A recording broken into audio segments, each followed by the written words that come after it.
Bueno, pues antes que nada, muchas gracias a Nadia por invitarme y a ustedes por asistir aquí a mi charla.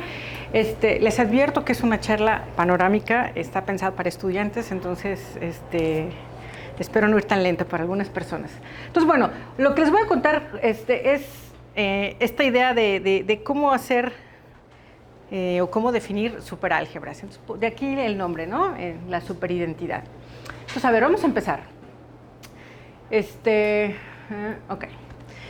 Bueno, pues todo el mundo sabe, en Rn tenemos dos operaciones básicas, que es suma de vectores y producto por escalares. Entonces, aquí están las propiedades generales que satisfacen un espacio vectorial. Pero entonces la pregunta ahora es, si tengo un espacio vectorial, ¿cómo multiplico vectores? ¿Sale? Pues bueno, yo me acuerdo cuando era estudiante de la facultad, pues me causaba así como mucha curiosidad, ¿no? ¿Cómo multiplicar vectores?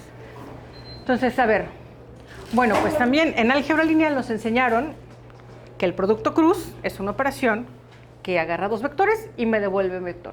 Entonces, ahí tengo un ejemplo de cómo multiplicar vectores. Además, les recuerdo, esta propiedad pues satisface estas dos condiciones y lo que dicen pues es que el producto cruz es una operación bilineal. Ok. Y eso pues es el modelo que voy a seguir para definir un álgebra en general. Entonces, en esta charla, un álgebra va a ser un espacio vectorial sobre cualquier campo con una aplicación bilineal. Simplemente eso. Es decir, que el producto que tengo definido en A es distributivo respecto a los dos lados y solamente eso. Cuando el álgebra satisfaga las propiedades que vamos a ver ahorita, entonces es cuando le voy a poner apellido. ¿Ok? Entonces, la primera pues es, si el producto es asociativo, voy a especificar que mi álgebra es asociativa. Cuando es conmutativa, pues lo mismo, voy a decir mi álgebra es conmutativa. Y así cuando el álgebra tenga unidad. ¿Sale? Muy bien. A ver, entonces, vamos a ver ejemplos de este tipo de álgebras. Pues estas, las que van aquí, pues son muy comunes, ¿no? Un ejemplo de ellas, pues son los polinomios en una variable, por ejemplo, etcétera. Un campo, pues trivialmente es una álgebra asociativa y con unidad. Entonces ahora vamos a tratar de llenar esta tablita. También desde álgebra lineal nos enseñaron que las matrices son una álgebra asociativa, pero donde no se vale conmutar. No necesariamente es conmutativa. Entonces ahí tengo ya otro ejemplito. Entonces, estos dos cuadritos los voy a tratar de llenar con mis álgebras favoritas. ¿Ok? Entonces, a ver, vamos a ver qué ponemos ahí. Entonces, a ver, ya les dije, el producto cruz es un álgebra. Pero a ver, ¿qué propiedades satisface? Pues bueno, la primera propiedad es que es antisimétrico, ¿no? Entonces, ahí ya tengo no conmutatividad. La segunda propiedad, que no nos la enseñan en la escuela, o bueno, a lo mejor no tan claramente, es la no asociatividad. Fíjense, aquí tengo un elemento, aquí tengo un producto súper claro de no asociatividad. De este lado tengo E2 con E2, que es 0. Sin embargo, de este lado tengo E3 con E2, que es E1. ¿Sí, no? Es E1, E2, E3. E1, sí, E3 con E1. Ok, entonces, claramente tenemos que el producto cruz no es asociativo. Muy bien.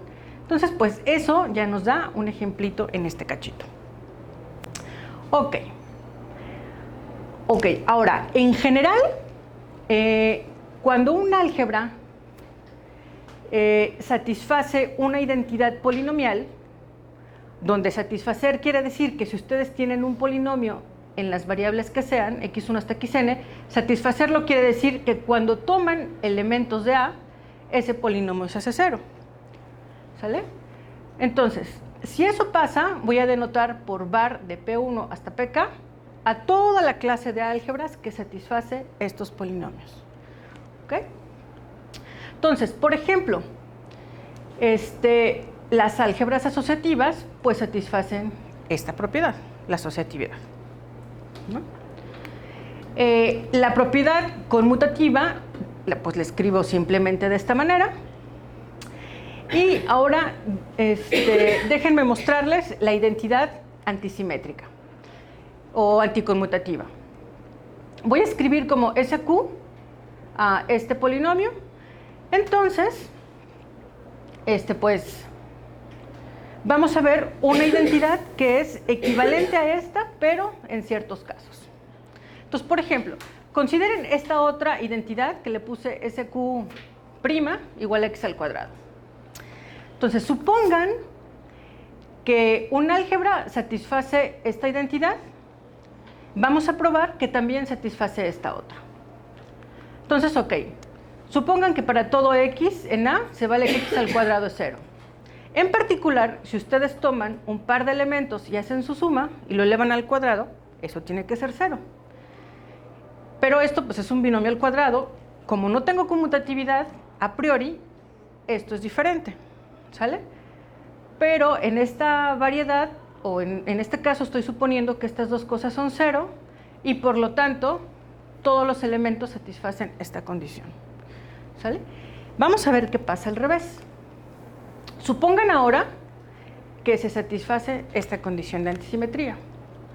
Pues bueno, en particular, si ustedes toman x igual a y, lo que van a tener es que 2 veces el x al cuadrado es 0. Pero fíjense, eso quiere decir que si su campo en el que están trabajando es de característica 2, eso no implica que el x al cuadrado sea 0. Eso quiere decir que estas dos variedades, la definida por esta propiedad y esta propiedad, son equivalentes solamente cuando la característica del campo es distinta de 2. ¿Sale? Entonces, de ahora en adelante, voy a suponer que todos mis espacios vectoriales están definidos sobre un cuerpo de característica distinta de 2, ¿no? Para evitar ese tipo de cosas. Ok. Entonces, a ver, vamos a ver otra identidad que se llama identidad de Jacobi o jacobiano y está escrita de esta manera. Tomen 3 elementos y empiecen a sumarlos de manera cíclica. ¿Sale? Entonces, pues eso es una identidad que me define a las álgebras de Lie, que les digo, son una de mis favoritas. Entonces, a ver, en general, un álgebra de Lie es un álgebra que satisface la antisimetría y la identidad de Jacobi. ¿Sale? Generalmente no se escribe así el producto de Lie, se escribe con un corchete y se le llama producto de Lie. Eso es de manera ortodoxa, digamos, escribirlo con corchetes. Entonces, a ver, la primera cosa que tenemos que observar cuando tengo un álgebra de Lie es que si hago el corchete con el mismo, pues por la antisimetría obtengo que u con u es 0. Lo que es lo mismo que u al cuadrado es 0, lo que les dije hace ratito. La siguiente propiedad es que un álgebra de Lie es conmutativa solamente cuando su producto es trivial. Misma cosa, por la antisimetría. ¿Sale? Y finalmente, la identidad de Jacobi, jacobiano, me dice que las álgebras de Lie en general son no asociativas. De hecho, son asociativas solamente cuando el corchete es trivial. Ok. Entonces, a ver, entonces aquí ya llené otro pedacito de la tablita, ¿no? Álgebras de Lie no conmutativas y no asociativas. Vamos a ver ejemplos. El ejemplo más bobo, pero no por eso quiere decir que no sea importante, es simplemente tener cualquier espacio vectorial y ponerle un producto 0. ¿Sale? Trivialmente satisface todo lo que queramos. Entonces, eso es una álgebra de Lie que se le llama abeliana. El segundo ejemplo, pues, es el producto cruz que ya les mostré que es antisimétrico y un ejercicio directo nos dice que satisface la identidad de Jacobi. Siguiente ejemplo, el álgebra general lineal. Tómense cualquier espacio vectorial y consideren al conjunto de transformaciones lineales del espacio vectorial. Sabemos pues, que esto vuelve a ser un espacio vectorial, entonces ahí pueden definir un corchete o un producto y lo van a definir de la siguiente manera. Se llama conmutador. Entonces, claramente esto es antisimétrico, ¿no? Y también un ejercicio directo muestra que se satisface la identidad de Jacobi. Entonces ahí tengo otro ejemplo de álgebra de Lie. En general, no en general, sino cuando uno fija una base para el espacio vectorial, lo que obtengo pues es una identificación entre transformaciones lineales y matrices, y en ese caso uso la notación GLN de F, ¿sale? Las matrices con este mismo corchete. Okay. Una subálgebra de GLN, que es bastante interesante, es quedarnos solamente con las matrices que tienen traza cero. Esta es una álgebra simple, es decir, no tiene ideales. Adelante, si cabes. Gracias. Es una álgebra simple. Ok. Tal vez estarías más cómodo allá, Pablo. Sí, ¿verdad? Sí. Sí, gracias. Gracias. Ok, entonces es una subálgebra de Lie SLDB. Más ejemplos. Vamos a construir más álgebras de Lie. Pero en este caso sí le voy a poner restricción al campo. Solamente voy a trabajar con R o con C. ¿Por qué? Pues porque no sé hacer álgebra lineal en característica prima. Si alguien sabe, se los agradecería, porque yo realmente no sé. Entonces, a ver, los ejemplos se construyen a partir de formas bilineales. Entonces, tomen cualquier forma bilineal, simétrica, antisimétrica, degenerada, no degenerada, lo que ustedes quieran.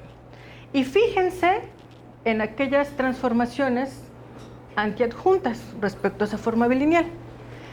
Pues esas transformaciones nos dan una subálgebra de transformaciones lineales, una subálgebra de Lie. ¿Sale? Cuando la forma bilineal es no degenerada y, por ejemplo, es simétrica, entonces estas álgebras son muy importantes. Cuando es simétrica se llama la álgebra pseudoortogonal y cuando es antisimétrica se llama el álgebra simpléctica. Esto solo está escrito sobre los números reales. Si ustedes toman los números complejos, aquí no tengo esta asignatura, nada más tengo la matriz identidad. ¿Sale? Entonces tengo el álgebra ortogonal. Les decía que estas álgebras son muy importantes porque son ejemplos de álgebras simples. Ok. Ahora, ¿qué son los morfismos entre las álgebras de Lie? Pues son funciones lineales, porque estoy entre espacios vectoriales, que satisfacen, que preservan la estructura en ambas álgebras, ¿no? Respetan el corchete. Entonces, por ejemplo, aquí tengo el producto cruz, que ya les dije que es una álgebra de Lie, y fíjense en aquellas transformaciones lineales antiadjuntas respecto a esta forma bilineal, y además quédense con las que tienen traza cero. Pues estas dos álgebras son isomorfas. Estas dos álgebras son isomorfas. Simplemente un ejemplo. Ok. Ahora, vamos a regresar a este ejemplo. Fíjense, ¿qué hicimos aquí para definir esta álgebra? Tomamos un espacio vectorial y construimos este nuevo espacio vectorial de transformaciones lineales. Este espacio vectorial con la composición de transformaciones lineales es una álgebra asociativa, ¿no? De hecho, definimos el producto de Lie mediante esa composición, ese producto de álgebras asociativas. Eso lo puedo hacer en general y es lo que puse aquí. Álgebras asociativas versus Lie. Entonces, si ustedes tienen cualquier álgebra asociativa, pueden construir una álgebra de Lie mediante este proceso de definir un conmutador vía la operación de A. ¿Sale? Ahora, vamos a hacernos la pregunta al revés. Si yo empiezo con una álgebra de Lie, ¿será que puedo encontrarme una álgebra asociativa de tal manera que al hacerle el proceso menos obtenga una álgebra como la isomorfa a la primera? Es una pregunta bien fuerte. La respuesta es sí, sí puedes. Y me lo da el famoso teorema de Poincaré-Virchow-Witt, que justo nos dice eso. Para toda álgebra de Lie puedes encontrar una álgebra asociativa isomorfa a ella. Bueno, con su cosito a menos. Y bueno, pues lo que estamos definiendo son dos funtores. Estamos definiendo un funtor de la categoría de álgebras asociativas a la categoría de álgebras de Lie y al revés, de Lie a las asociativas. Aquí estoy tomando la álgebra universal envolvente de las álgebras de Lie. Ok, muy bien, ¿qué sigue? Álgebras de Lie de dimensiones bajas. Vamos a ver ejemplos. Pues, dimensiones bajas quiere decir chiquititas de verdad, ¿eh? En dimensión 1, ¿qué tengo en dimensión 1? Pues no tengo absolutamente nada, porque, bueno, nada interesante, porque como el álgebra de Lie tiene que ser antisimétrica, y si cualquier elemento por él mismo, tiene que dar 0. Entonces, la única posibilidad es definir el álgebra, el corchete trivial. Ahora, en dimensión 2, ya tengo un poquito más de cosas. Tengo el álgebra abeliana, que siempre va a estar, y tengo esta álgebra, que se llama la álgebra afín, y se puede probar que cualquier álgebra de Lie que no tenga corchete 0 es isomorfa a esta. Entonces, solamente en 2 dimensiones tengo 2 álgebras no isomorfas. Ahora, ¿qué pasa cuando paso a dimensión 3? Pues, no sé, a lo mejor uno puede pensar, pues habrá 3. Si así vas, dimensión 1 hay 1, en dimensión 2 hay 2, pues a lo mejor en dimensión 3 hay 3. Pues no, en dimensión 3 hay una infinidad de álgebras de Lie. En particular, hay 2 familias. Aquí están las familias, esta y esta otra. Sobre los números reales, todas estas, cada que tengo un número real aquí, tengo una álgebra no isomorfa. Y sobre los números complejos, estas 2 son isomorfas y esta también son isomorfas. Pero aún así, sigo teniendo una infinidad de álgebras de Lie de dimensión 3. Esto, cuando uno trabaja con estas cosas, hasta dimensión 3 todavía uno puede trabajar así como que con álgebra lineal pura y dura. No necesitas más. Si quieres hacer ya dimensión 4, híjoles, ya es un problema un poquito más complicado. Pero solo por mencionar algo, existen clasificaciones de álgebras de Lie hasta dimensión 7, estoy segura, ya no sé si hasta 8, ¿tú sabes? No sé, pero hasta 7 sí estoy segura que existen. Nilpotentes hasta dimensión 8, sí. Ok, entonces eso es en dimensiones bajas. Ahora, en general, ¿cómo es la estructura de las álgebras de Lie? Pues uno puede probar que si la característica del campo es distinta de 0, entonces toda álgebra de Lie se descompone como una parte semisimple y una parte radical. Aquí, a diferencia de lo que nos contaban los compañeros en la mañana, estoy hablando del radical soluble. No tiene sentido de hablar del nil radical porque todos los elementos al cuadrado son 0. Entonces, es el radical soluble. Y semisimple significa que es suma de álgebras simples, ¿sale? O sea, de bloques pequeñitos. Ok.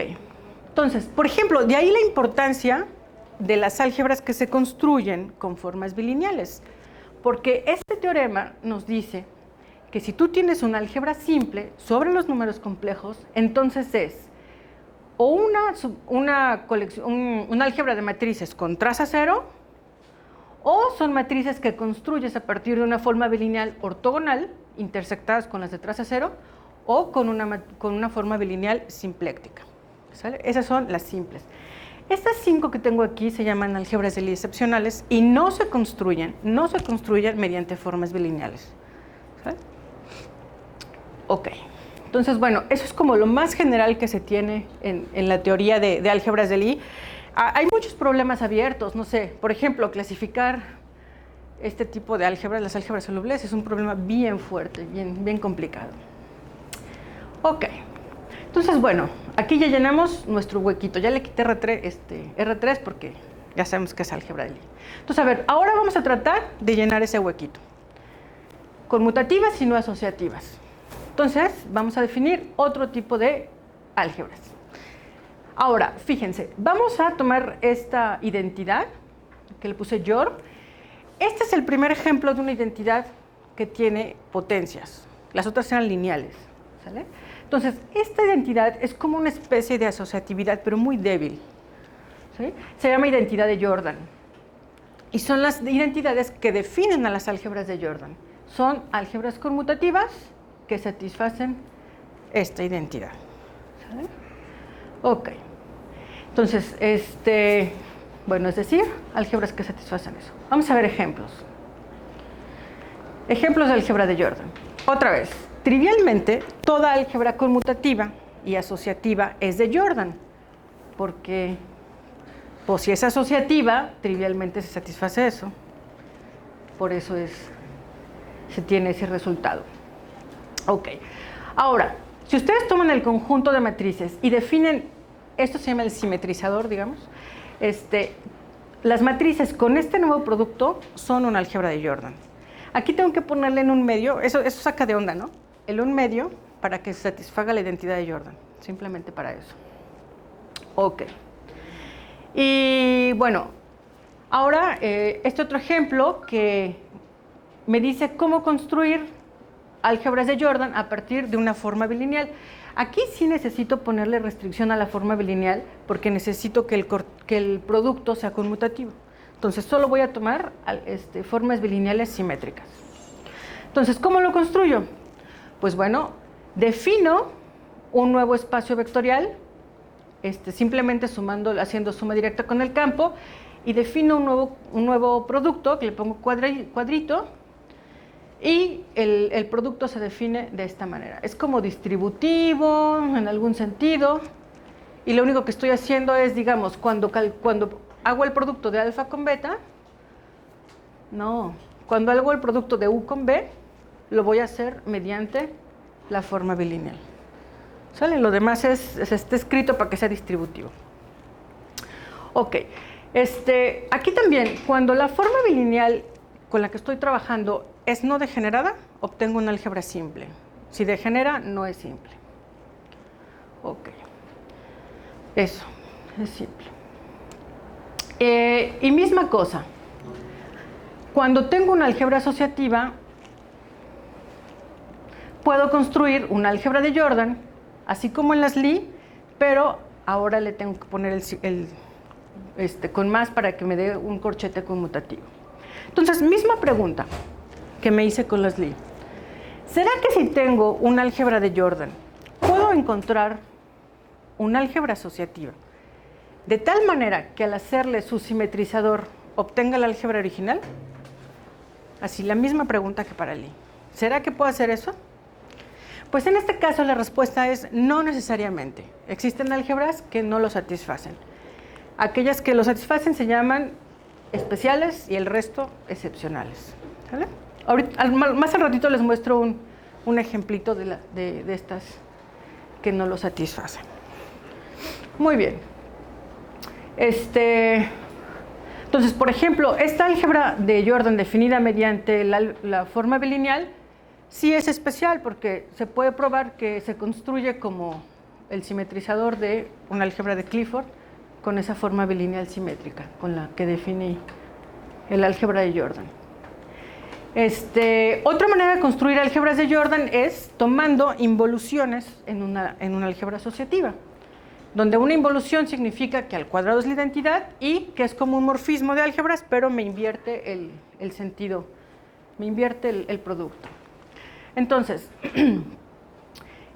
uno puede probar que también si yo tengo una álgebra con involución, el conjunto de puntos fijos de la involución es una álgebra de Jordan especial. Y aquí está el ejemplo que les decía. En el caso de tomar los octonios, como los octonios no son asociativos, ahí es donde tengo una álgebra H de K, en este caso, que no es especial. Ese es mi ejemplo de álgebra excepcional. Es simple y es excepcional. O sea, dices que no existe, no puedes hablar no puedes simplemente usar el simetrizador de los octonios, pero Ajá. sí puedes considerar los octonios fijados por... Exacto. ¿Esta es la conjugación? Sí, es la conjugación. ¿Me prestas el plumón? Acá está. O sea, lo que estoy diciendo aquí es que toma todas las matrices con entradas en los octonios. ¿Cómo le puse acá? Ajá. Salen las matrices. Y aquí considera, sí, los que dejan fijo con la involución.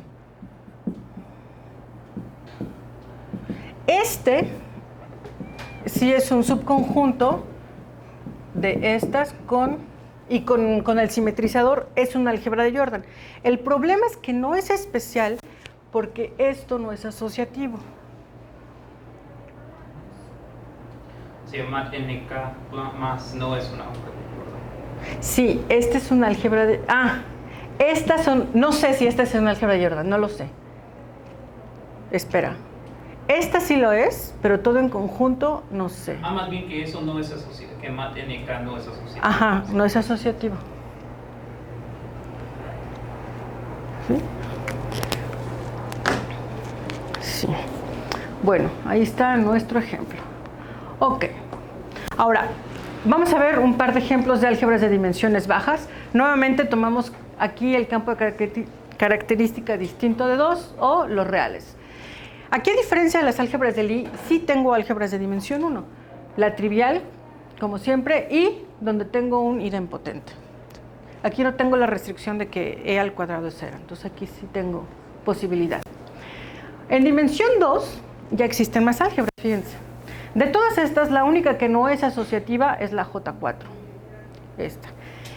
Y también pasa algo bien chistoso. Estas dos álgebras no son isomorfas. Aunque tengan el 1/2 de diferencia, no son isomorfas. ¿Ok? Esto es sobre los reales, sobre los complejos, o bueno, no es cierto, sobre algebraicamente cerrado, estas dos son isomorfas. Ok. En dimensión 3, pues ya hay muchas más, ya no les puse la lista, pero hay 21 clases de isomorfía. Hay que notar que el conjunto de órbitas o de álgebras de Jordan no isomorfas es finito, a diferencia de las Lie. Las Lie eran infinitas, aquí no. Aquí tengo finitas, un número finito de álgebras de Jordan. Ok. Ahora, la estructura de las álgebras de Jordan pues es un poco parecida a las de Lie en este sentido. Satisfacen el teorema de Wedderburn, no sé cómo se pronuncia, que nos dice que toda álgebra definida sobre los complejos y de dimensión finita es suma de una parte semisimple, y aquí sí el radical es nilpotente, el nil radical. ¿Sale? Muy bien. Ahora bien, pues toca el turno a definir las cosas en la categoría super. ¿Sale? Entonces vamos a ver. Super significa Z2 graduado. Pero bueno, pues ¿qué es Z2 graduado? Z2 graduado es lo siguiente. Para definir todo lo que hice hace ratito de definir álgebras y todo, pues empecé con espacios vectoriales. Entonces tengo que empezar con decirles qué es un superespacio vectorial. Un superespacio vectorial es un espacio simplemente que está partido en dos cachos. En la parte, en un pedacito que lo etiqueto con el 0 y en otro pedacito que lo etiqueto con el 1. Y además, esa etiqueta la estoy asignando mediante una función que va de los elementos aquí en Z2. ¿Sale? Entonces, esta función me dice, a los elementos de B0 que no sean 0, les pones el 0, y a los que están aquí, distintos de 0, les pones el 1. Simplemente es eso, una etiqueta. Luego, a los de B0 les llamo pares, a los de B1 les llamo impares. En conjunto les llamo elementos homogéneos a todos esos. Y lo que estoy haciendo es lo siguiente. Aquí tengo mi espacio vectorial y lo partí en dos cachos, ¿no? Entonces, los elementos homogéneos son los elementos de los ejes menos el 0. ¿Sí? Quito el 0 porque pues no tengo cómo definir el grado. Están los dos lados. Y luego, la dimensión de un espacio vectorial, pues nada más la descompongo en la dimensión de la parte par y la dimensión de la parte impar. Solo para hacer énfasis en que está Z2 graduado. Ok, entonces, voy a definir una superálgebra como un superespacio vectorial donde tengo definido un producto. Otra vez, simplemente un producto. Con la condición de que cuando opero elementos de AI con AJ, caigo en AI más J. ¿Sale? Esto me dice en particular que si tomo los elementos de A0 con los de A0, caigo en A0. O sea, que A0 es una subálgebra. Luego, si tomo los de A0 con A1, caigo en A1. O sea, A1 es un A0 módulo. Y es un módulo por los dos lados, ¿no? Porque si tomo A0, A1, estoy en A1, o A1 en A0, en A0. Y y ya. Esas son todas las condiciones. Entonces, a ver, vamos a ver ejemplos. Los números complejos. Los números complejos trivialmente también son una superálgebra asociativa. Entonces, la separación pues está clarísima. Esta es la parte 0 y esta es la parte 1. Y solo, nada más para hacer la distinción, déjenme escribir a cualquier número complejo de esta manera y le voy a ponerla ahí para acordarme que es de la parte impar. ¿Sale? Entonces, digo que es una superálgebra pues porque cuando uno hace la cuentita de tomar dos elementos pares o dos elementos con la parte imaginaria 0, esto tiene parte imaginaria 0. Si tomo uno con parte imaginaria 0 y otro no, pues tengo parte imaginaria no trivial. Y si tengo dos complejos puramente imaginarios, el producto es un complejo con parte real imaginaria. Entonces, es una superálgebra. ¿Sí? Asociativa, porque los complejos son asociativos. Muy bien. Ahora, más en general, tomen cualquier espacio, cualquier superespacio vectorial. Y fíjense en todas las transformaciones lineales de B a B. ¿Sale? Ahora, a todas aquellas transformaciones lineales que mandan B0 en B0 y B1 en B1, métanlas en esta cajita. ¿Sale? Entonces, si lo piensan como matrices, pues son matrices que tienen esta cara. Luego, todas las transformaciones lineales que mandan B0 en B1 y B1 en B0, van y las meten a esta otra cajita. Pues bueno, no es difícil darse cuenta que toda transformación lineal es la suma de una de estas con la suma de una de estas. ¿Sí? Y entonces lo que obtengo es que las transformaciones lineales de un superespacio son una superálgebra asociativa con la composición de funciones. Y pongo, ojo, estoy poniendo esto, B0 rayita B1, para hacer la distinción de que estoy pensando en esta descomposición. ¿Sí? La notación. Muy bien. Ok. Ahora, los morfismos en la categoría super son como siguen. Habíamos dicho que las partes pares son subálgebras. Entonces, un morfismo tiene que ser algo que cuando agarre la parte 0, que es una subálgebra, me dé una subálgebra de la otra parte. O sea, tiene que mandar la parte par en la parte par y la parte impar en la parte impar. ¿Sí? Y bueno, pues morfismo que abre el producto. Ok, entonces eso quiere decir que los morfismos, nada más déjenme recalcar eso porque luego es importante. Los morfismos son mapeos pares, o sea, son de este estilo. X, Y. ¿Sale? Parte par en parte par y parte impar en parte impar. Ok. Ahora sí que viene la receta de si ustedes tienen, de cómo hacer de su álgebra definida por polinomios, cómo hacer la versión super de esa álgebra. ¿Sí? Entonces, para eso voy a usar la envolvente de Grassmann.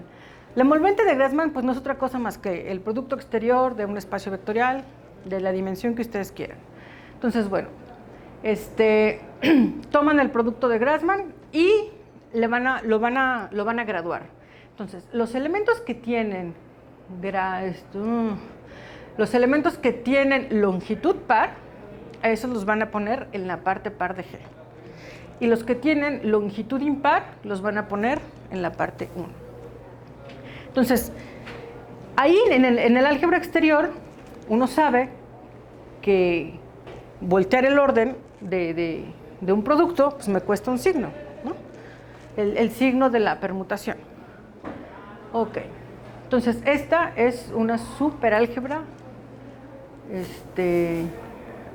superconmutativa, digamos. Ok. Ok, entonces, siempre que ustedes tienen cualquier superálgebra en general, perdón, van a definir su envolvente de Grassmann como esta álgebra.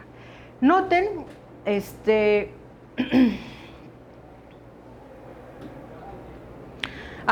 van a tomar el producto tensorial de las partes pares y el producto tensorial de las partes impares y aquí van a definir un producto de esta forma. ¿Sale? O sea, lo que estoy haciendo es intercambiando estos dos elementos, ¿se fijan? Para poder operarlos en su debido lugar. Y operarlos me va a costar este signo. ¿Ok? Perdón, ¿dónde Sí. van los paréntesis aquí? ¿O pues alrededor de los productos tensoriales? Pues así como están. Sí, o sea, Este es un elemento. digo, en la definición de GDA. Tienes razón. Este va aquí y este va aquí. ¿O dónde? Pero allá en la definición. Ah, no, no, no. Aquí Sí. suma Ok, directa so- con esto. Gracias, tienes razón. Sí.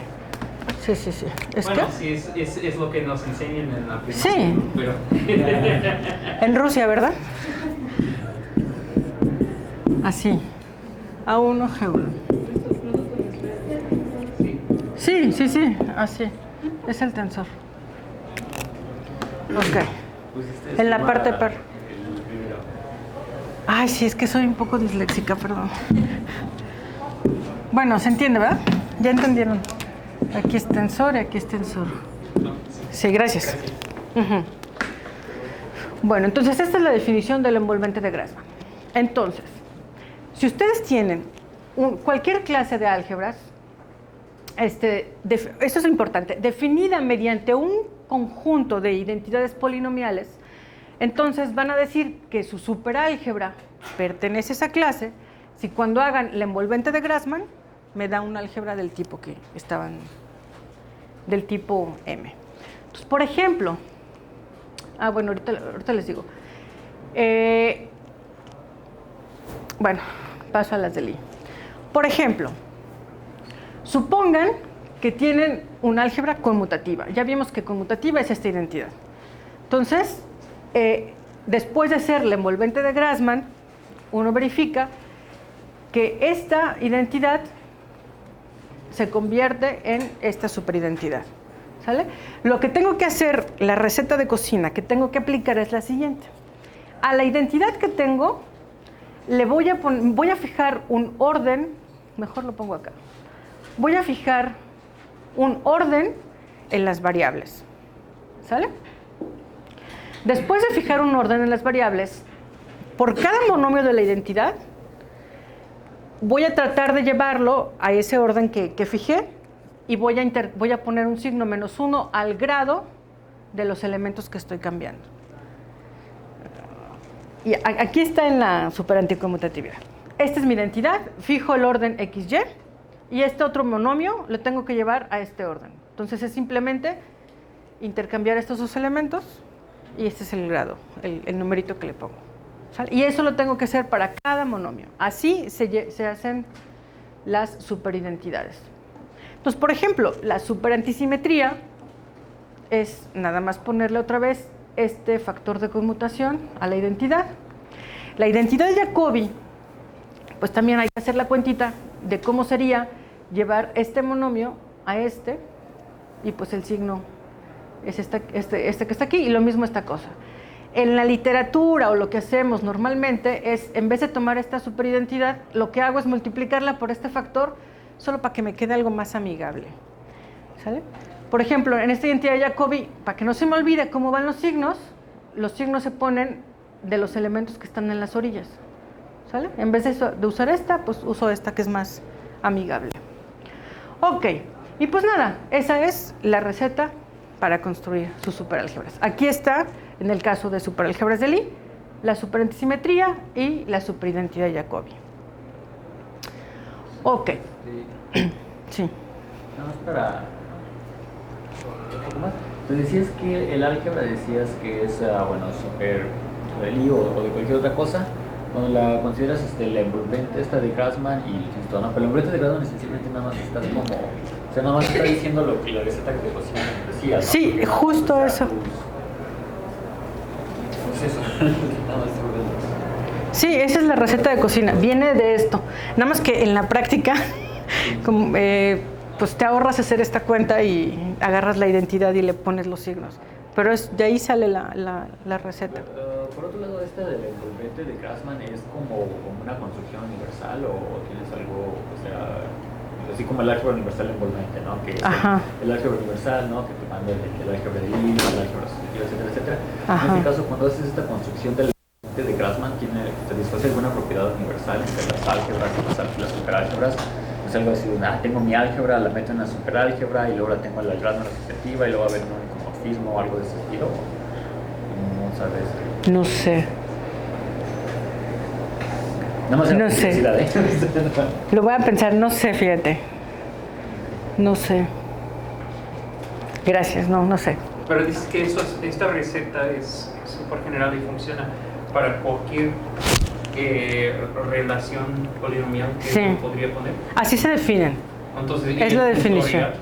Es como, en algún sentido, o sea, que va de, pues ¿Cómo de qué? cualquier categoría de álgebras con cierta relación o a la super cosa Al principio, por ejemplo, estabas hablando acerca de tus variedades de álgebras, ¿no? Sí. Tus variedades de álgebras, Oye, luego las ¿no prefieres continuar y dejamos tal vez las preguntas para el final? Ok, gracias. Perdón. Bueno, entonces a ver, continuamos con ejemplos de superálgebras de Lie. En esta que ya conocemos, en esta álgebra asociativa, pues otra vez, puedo definir un supercorchete, pero aquí, pues, como ya les dije, hay que superizar la identidad y es nada más ponerle el signo de los dos elementos. Aquí la correspondiente álgebra de traza cero, pues para eso hay que definir primero qué es la supertraza en la categoría super, y bueno, pues también nos va a dar una subálgebra. La supertraza en la categoría super, fíjense, es bien chistosa y me gusta mucho comentarlo porque siempre saca de onda.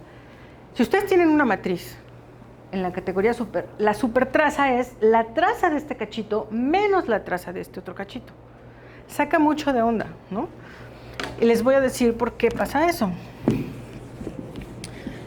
Lo que pasa es que la traza en espacios vectoriales, ¿qué es? Es un funcional lineal, ¿cierto? A cada transformación lineal le asocio un número, o en matrices, como quieran. ¿Y qué pasa? La traza de f por g, digamos, es lo mismo que la traza de g por f, o sea, la traza es conmutativa. Dicho de otra manera, la traza en el conmutador es cero. ¿Sale? Y este funcional está definido hasta constantes por estas dos propiedades, por la linealidad y por la antisimetría, por este cacho. En la categoría super, como tengo este signo, de ahí que me sale que la traza no es la traza de la suma, sino la traza de un cachito menos la traza del otro cachito. ¿Sí? Ok. Más ejemplos. Más ejemplos no. Ahora les voy a enseñar qué son las álgebras de Jordan. Las superálgebras de Jordan dijimos que estaban definidas por esta identidad. Les hice notar que esta identidad es una identidad que tiene potencias, ya no es lineal. Entonces, la receta de cocina también me decía que lo primero que tengo que hacer es linealizar esa identidad. Así como les enseñé en el otro cacho que la identidad x al cuadrada es equivalente a x más y igual a 0, no es cierto. X por y, ¿verdad?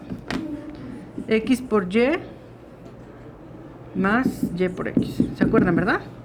Si la característica del campo era distinta de 2. ¿Sale?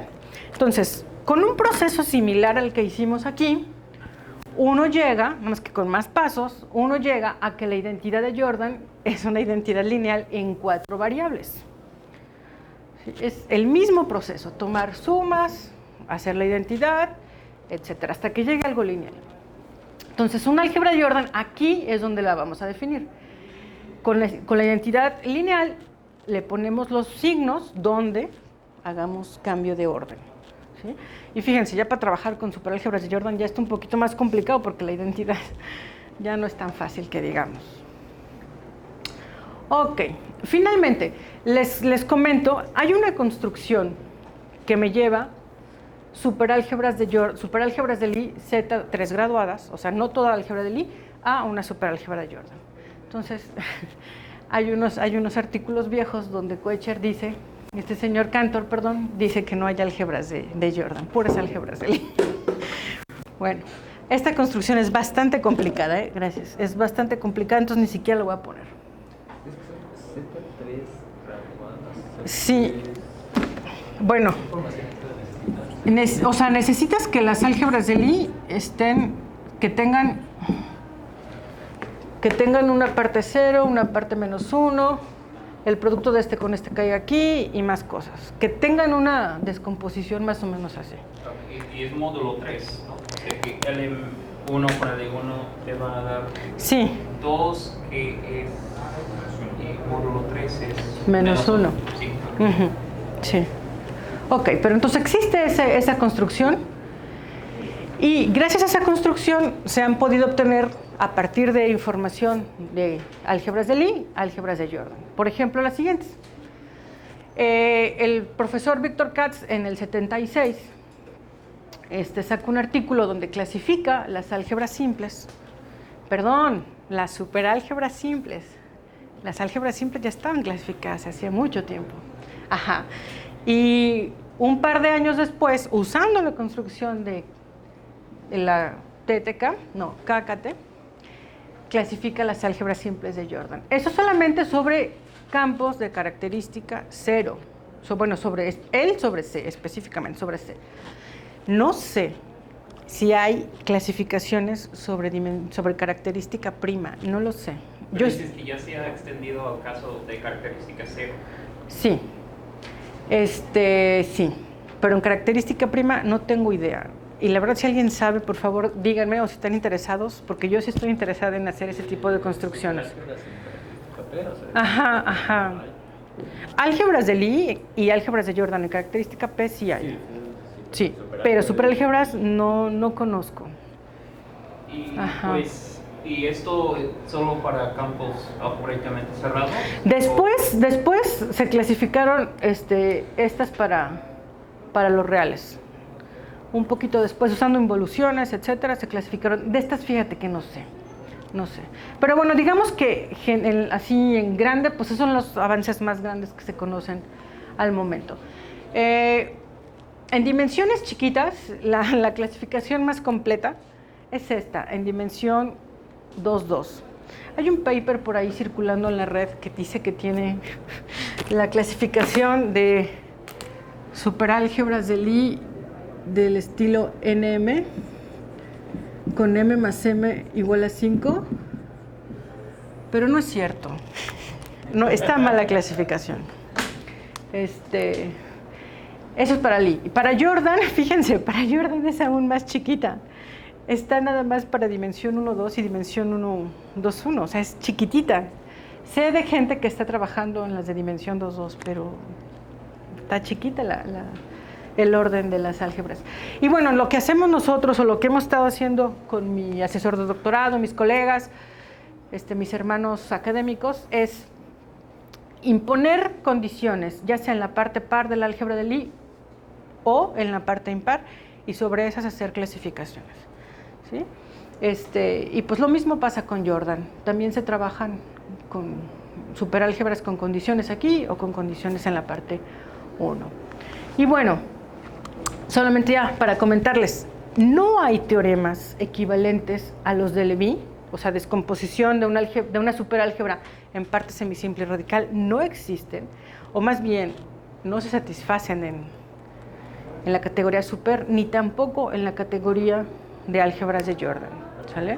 Entonces, pues en estas ramas hay mucho trabajo que hacer, desde clasificar, buscar estructuras, etcétera. Es muy rica esta teoría. Y bueno, pues con eso termino. Muchas gracias.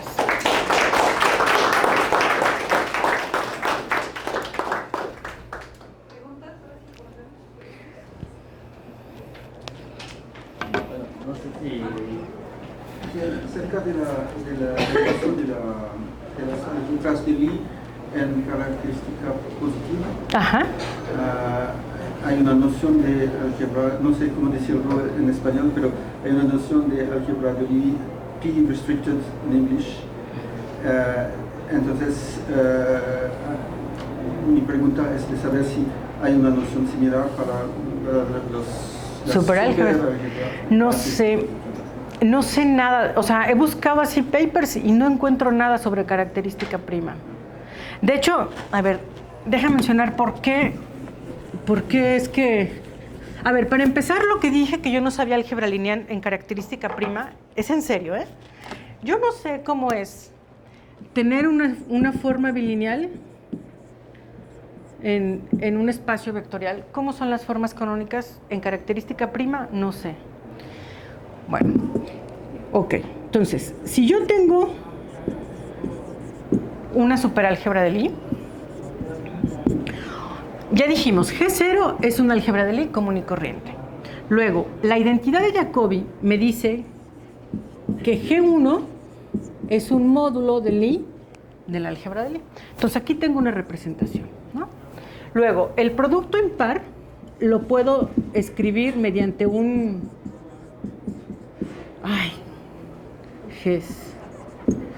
mediante una forma bilineal simétrica. He visto resultados, o he visto unos cuantos resultados sobre representaciones en característica prima, pero este tipo de cosas en las que no tengo la menor idea cómo definir. Sí, entonces no sé. Sí. Perdón.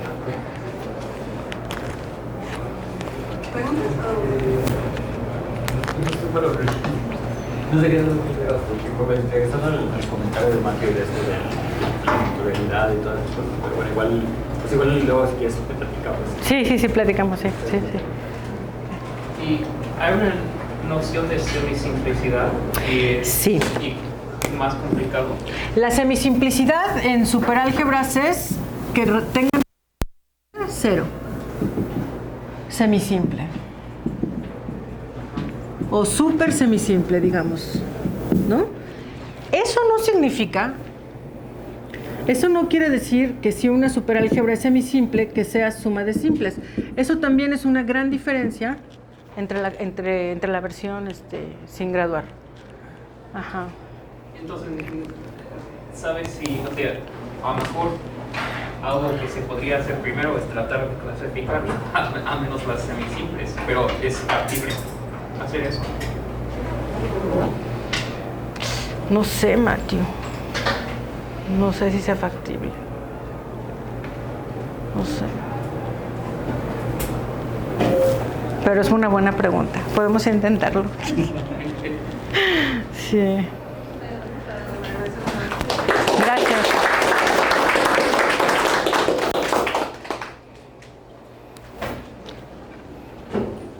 Tenemos 7 minutos.